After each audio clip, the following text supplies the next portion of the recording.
Usai putra sulung Presiden Joko Widodo Gibran Rakabuming Raka resmi menjadi bacawa pres Prabowo Subianto, Gibran belum juga menunjukkan sikap tegas soal statusnya di PDI Perjuangan. Hubungan PDIP dengan Presiden Jokowi pun kian tampak renggang karena langkah Gibran dan Jokowi sebagai kader melawan haluan partai yang mengusung Ganjar sebagai bakal calon presiden.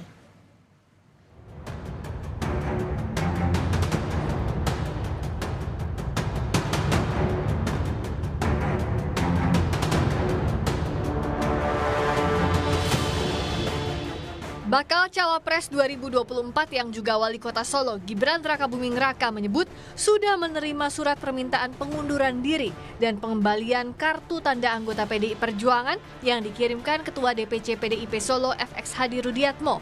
Surat itu dikirimkan Ketua DPC PDIP Solo FX Rudi Selasa lalu. Gibran bilang surat sudah ia bawa dan akan ditindaklanjuti. Kemarin sudah dapat surat dari Pak Rudi itu, Mas? Sudah saya bawa, nggih. Makasih, nggih. Untuk jawabannya gimana, Mas? Nanti akan kami tindak lanjuti, nggih. Di tengah belum tegasnya status Gibran di PDIP, Ketua Umum PSI Kaisang Pangarep mengajak kakaknya bakal Cawapres Gibran Rakabuming Raka untuk bergabung ke Partai Solidaritas Indonesia. Kaisang mengungkap jawaban singkat Gibran saat ditawari masuk PSI. Ia hanya menyebut ya dan tidak menjelaskan kelanjutannya. Gimana Mas jawabannya? Jawabannya gimana? Ya tahu Pak Wali Kota kan seperti itu. Mas mau nggak Mas Wali? Ya Mak ya. Tapi kan ya udah begitu. Sebelumnya dalam keterangan tertulis, Sekjen PDI Perjuangan Hasto Kristianto mengungkapkan kekecewaan partainya pasca Gibran resmi jadi cawapres Prabowo. PDIP sebut kecewa ditinggalkan Jokowi dan keluarga setelah memberikan keistimewaan begitu besar kepada kader yang jadi kepala negara itu. Kami begitu mencintai dan memberikan privilege yang begitu besar kepada Presiden Jokowi dan keluarga, namun kami ditinggalkan karena masih ada permintaan lain yang berpotensi melanggar pranata kebaikan dan konstitusi. Usai putra sulung Presiden Joko Widodo Gibran Rakabuming resmi menjadi bacawa pres Prabowo Subianto, Gibran belum menunjukkan sikap tegas soal statusnya di PDI Perjuangan.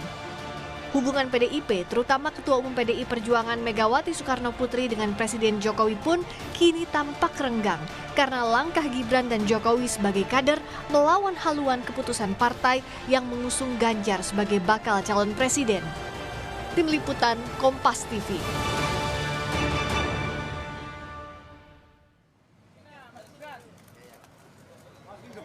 Iya, pertanyaannya adalah bagaimana ini PDI Perjuangan usai perlahan-lahan keluarga Jokowi meninggalkan PDI Perjuangan yang tadi disebutkan oleh Sekjen PDIP Hasto Kristianto bahwa keluarga Jokowi ini diberikan privilege bukan hanya Jokowi tetapi juga membawa anak-anaknya termasuk menantunya Bobi Nasution dan tentu putra sulungnya Gibran Rakabuming Raka. Nah, pasca anak dan menantu Jokowi yaitu Gibran Kaesang dan Bobi Nasution yang mengambil langkah berbeda dengan PDIP di Pilpres, bagaimana sebenarnya langkah Ganjar Mahfud di Pilpres tanpa dukungan keluarga Jokowi? Lebih lengkapnya kita bahas sore ini bersama Ciko Hakim, juru bicara TPN Ganjar Mahfud, Ahmad Doli Kurnia, Wakil Ketua Umum Partai Golkar yang juga akan bergabung sesaat lagi, yang juga pengusung Prabowo Gibran.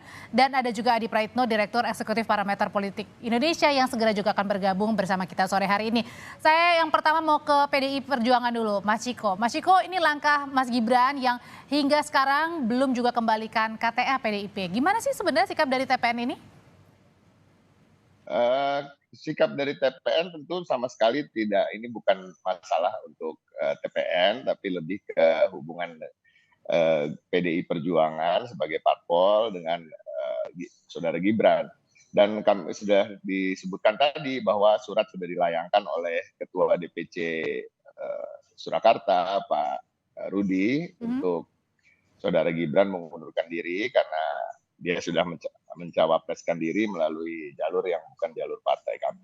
Jadi kita menunggu aja lah. Kalau ditanya apakah ini menjadi pukulan buat TPN Ganjar Mahfud, kami sebenarnya sudah selesai tentang sikap Pak Jokowi yang kami sudah anggap sudah tidak bersama kami lagi. Jadi kami sudah siap untuk memenangkan Pilpres ini dengan atau tanpa Pak Jokowi mendukung Pak Ganjar.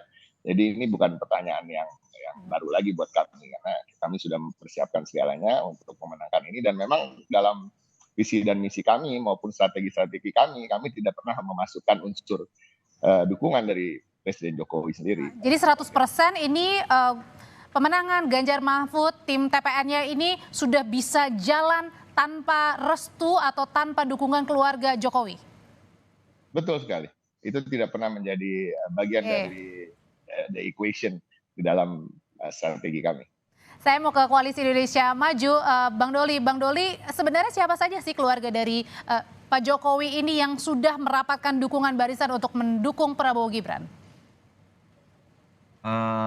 Kami sebetulnya sedang mengkonfirmasi ya, kalau bicara tentang soal tim atau TKN KIM, itu saat ini sedang menyusun nama-nama baik di tingkat nasional maupun di tingkat daerah-daerah gitu.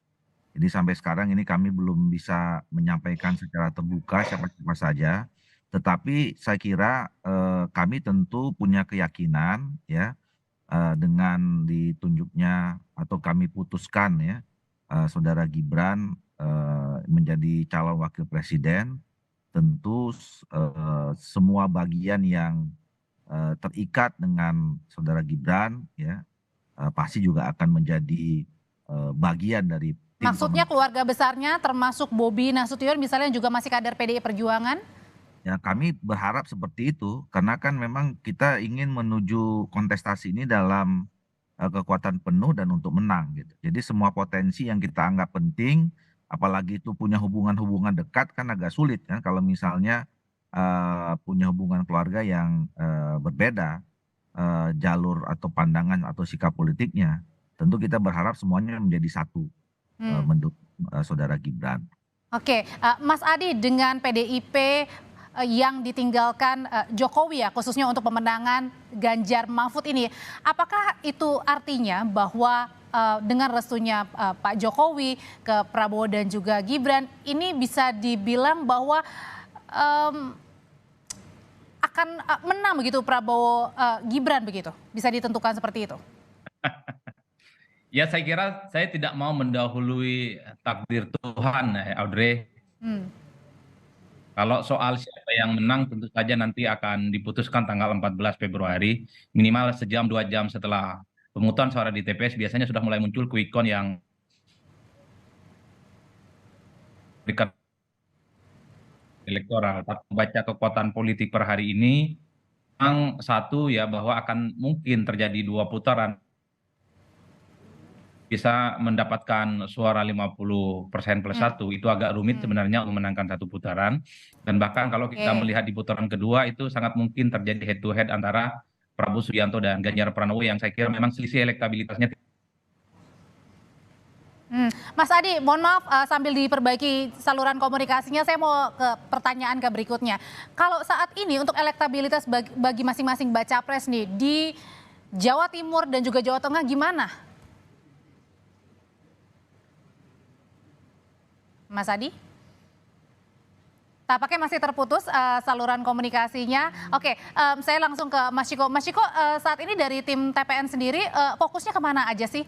Terutama Jawa Tengah, Jawa Timur, atau gimana sekarang fokusnya ini untuk memenangkan?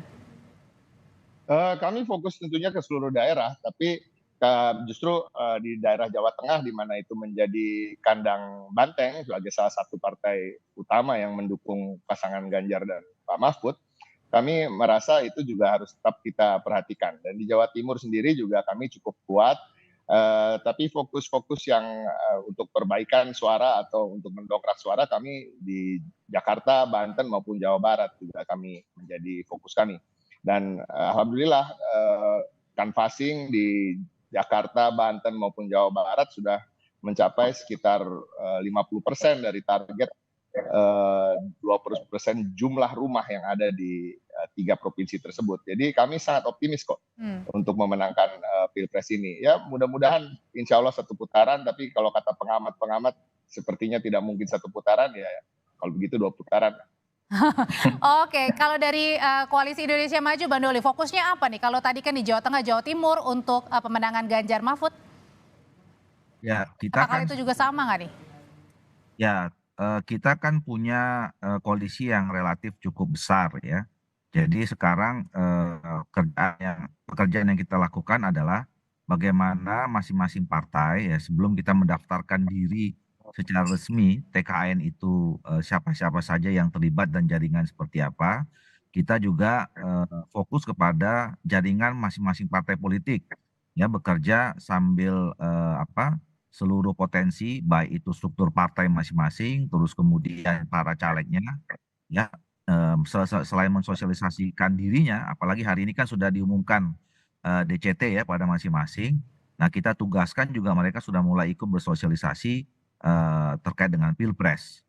Nah, fokus daerahnya ya tentu semuanya kita masing-masing punya daerah pembinaan ya. Tetapi kan kalau kita lihat pemetaan konfigurasi jumlah penduduk, besarannya segala macam, memang kan sebagian besar ya pemilih itu kan ada di Jawa. Tentu kita tidak bisa meninggalkan atau saya kira fokus utamanya juga sama dengan kekuatan tim pemenang yang lain, itu Jawa Tengah, Jawa Timur, Jawa Barat ya. Saya kira itu juga menjadi fokus dan itu juga kita kerjakan bersama-sama anggota Koalisi Indonesia Maju yang lain.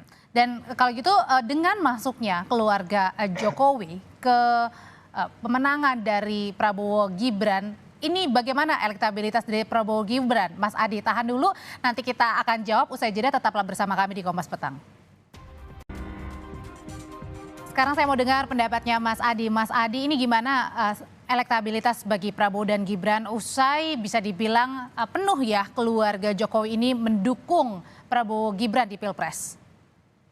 Ya, kalau dulu kita melihat elektabilitas Prabowo Subianto kalau dipasangkan dengan Erick Thohir itu relatif signifikan, Audrey.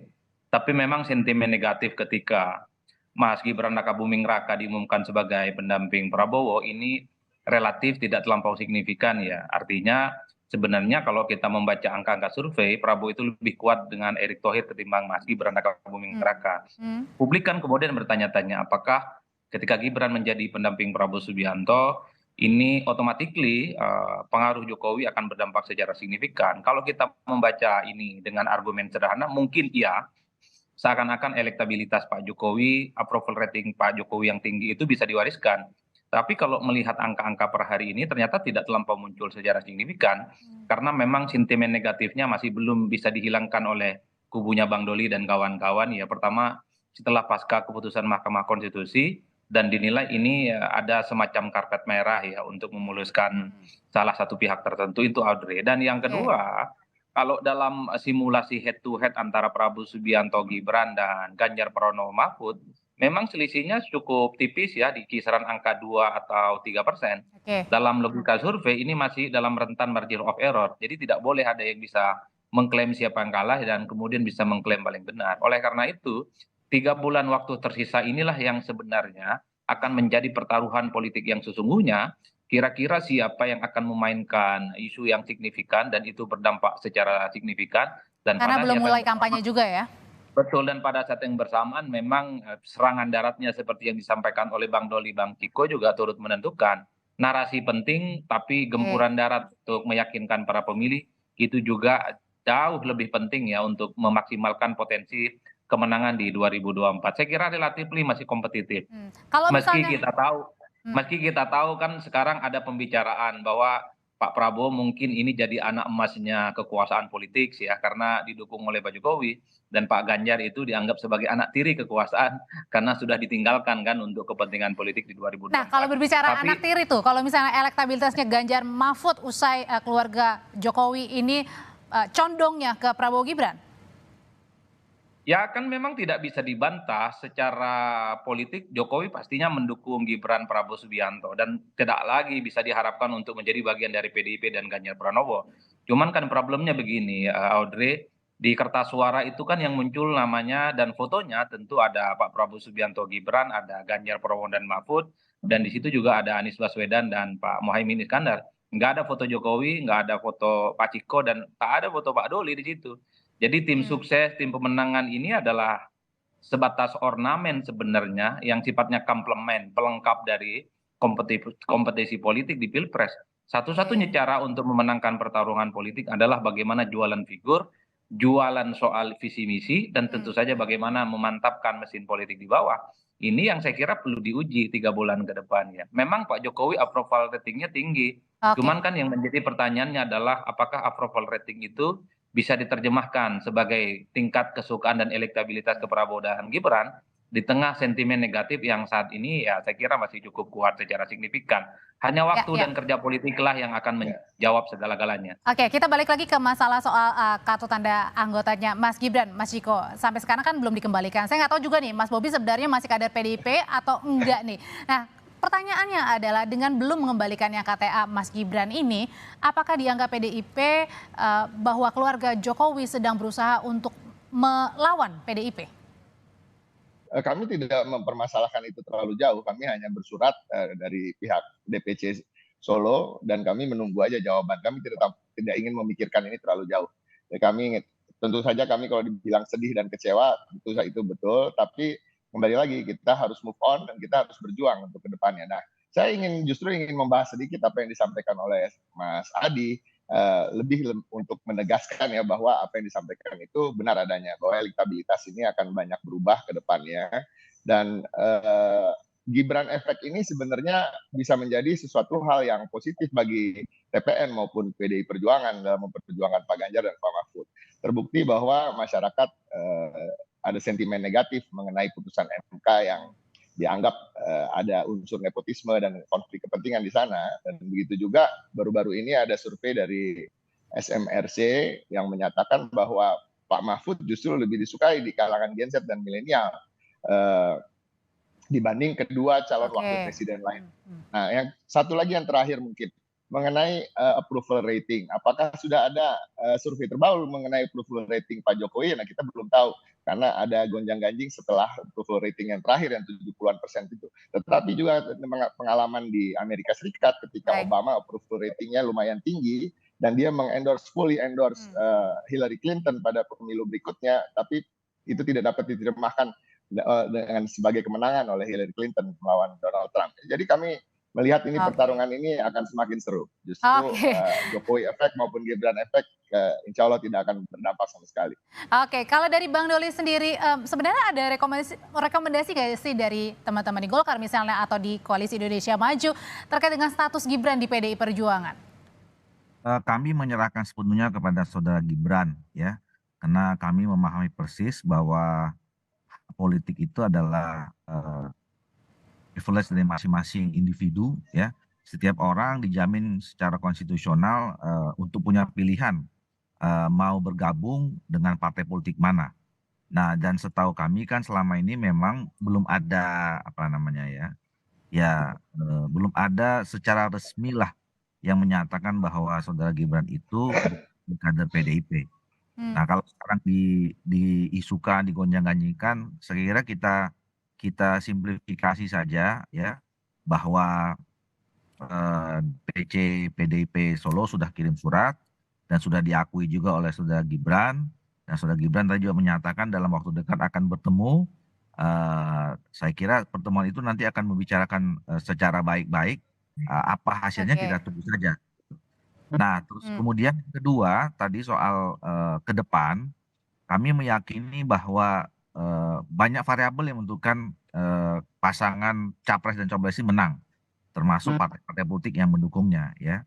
Saya sepakat bahwa figur capres itu menjadi satu kekuatan utama, bahkan figur kekuatan di cawapres, tetapi juga kerja-kerja politik, tim, kerja politik, partai politik, pendukung dan segala macam itu juga menentukan dan tentu adalah strategi-strategi yang dimunculkan ya, termasuk soal visi misi yang ditawarkan oleh. Berarti masing-masing masih optimis ya untuk menang ya, baik Prabowo Gibran maupun juga tim pemenangan dari Ganjar Mahfud. Saya kembali ke Mas Adi lagi. Mas Adi, soalnya kita kembali lagi masalah masih tentang kartu tanda anggota nih. Sebenarnya dari keluarga Jokowi sendiri, misalnya Mas Gibran yang belum memberikan KTA-nya, mengembalikan KTA-nya, itu juga apakah bisa dibilang merupakan bentuk perlawanan keluarga Jokowi kepada PDI Perjuangan yang dibilang oleh Sekjen PDIP bahwa sudah diberikan privilege?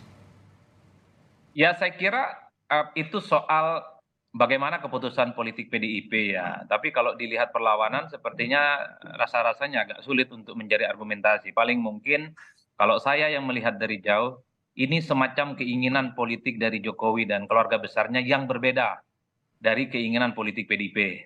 Nah, ini yang disebut dengan tidak sesuai dengan fatsun partainya. Jadi sekalipun Gibran itu maju bersandingan dengan Prabowo Subianto, tapi rasa-rasanya kalau tidak dipecat atau tidak diminta kartu anggotanya, sepertinya Gibran dan Pak Jokowi terus ingin menjadi bagian dari PDIP. Nah, ini rumitnya, Audrey. Satu sisi Jokowi juga punya preferensi dan keinginan politik yang berbeda dari PDIP, tapi kan PDIP selalu mengatakan bahwa siapapun yang merasa kader PDIP harus tegak lurus dengan Oke. keputusan politik mereka yang diluruskan. Kenapa ini gonjang-ganjing yang nggak selesai? Bagi saya, Artinya ini ini masih soal bisa jalan terus berlanjut sampai ke depan nih?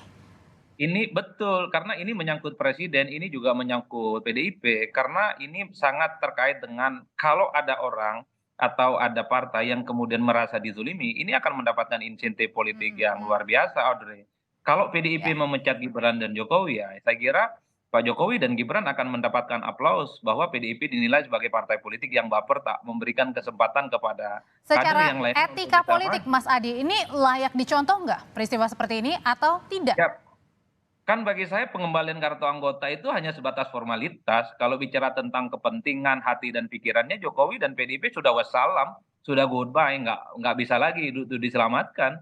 Inilah yang saya kira tanpa dipecat sekalipun sebenarnya ya Gibran ataupun Pak Jokowi sudah tak dianggap sebagai bagian dari PDIP. Jadi dikembalikan ataupun tak dikembalikan bagi saya sudah nggak relevan karena ini menyangkut strategi dan komunikasi politik.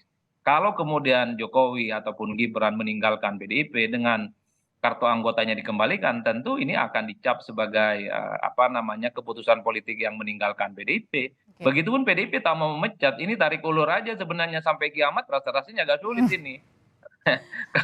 Untung ini terjadi jelang 3 bulan sebelum pencoblosan, ya saya kira memang ada solusinya. Cuman kan hebatnya seakan-akan persoalan Oke. keanggotaan Gibran ini kan dilokalisir hanya sebatas persoalan Solo, tidak menyangkut PDIP di pusat ya. Jadi dikembalikan dengan urusannya Solo, ada efek Rudi ya selesai. Tak ada gonjang-ganjing yang saya kira akan berlebihan. Itulah yang saya kira Oke. yang pertama. Yang kedua yang terakhir Audrey, Oh, ya. saya rada-rada nggak nyaman sebenarnya seakan-akan di 2024 ini Pilpres urusannya Pak Jokowi, di mana Pak Jokowi di situ berada, seakan-akan Pak Jokowi lah yang kemudian menentukan segala-galanya. Jadi partai-partai yang bertanding, Baik. baik yang dukung Prabowo, kemudian mendukung Ganjar dan Pak Anies, dianggap sebagai pelengkap penderita, menurut saya ini nggak sehat secara demokrasi ya. Oke, padahal Pilpres Persoalan bahwa adalah Pak ini untuk rakyat ya? Betul, bahwa Baik. Pak Jokowi itu punya approval rating, punya resource, punya daya jangkau luar biasa, iya tidak bisa dibantah. Tapi kan seakan-akan jangan pernah menafikan bahwa kerja politik partai, seperti yang disampaikan Oke. oleh Bang Doli, Bang Kiko itu penting loh. Partai itu adalah amanat konstitusi, Baik. dialah yang paling sah dan legitimate Oke. untuk menjadi instrumen pemenangan politik.